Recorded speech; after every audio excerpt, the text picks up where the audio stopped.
الطلبة القاعدين يوم الاثنين 1 فبراير من هذا العام الجاري قاطع بموقع سلوان الامتحانات من اجل او لا بهدف اساسي وضروري لهو تسجيل التضامن المبدئي والمشروط مع الاساتذه المتدربين، بالاضافه الى مجموعه من النقاط والمطالب.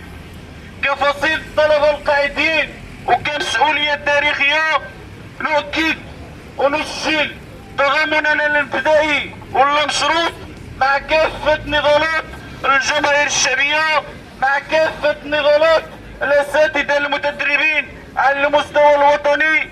ادانتنا لكل المقاربات القمعيه، لكل اساليب القمع عوض تحقيق المطالب العادله والمشروعه.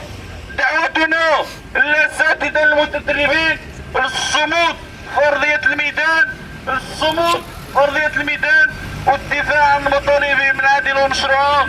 اكيد فصيل الطلبه القاعدين دائما وجنبا وجنب يعني كافه الشرائح الاجتماعيه، كافه المطالبين بحقوقهم العادله والمشروعه. الى هنا عشتم احرارا، عشتم ابطالا، وتحيه نضاليه.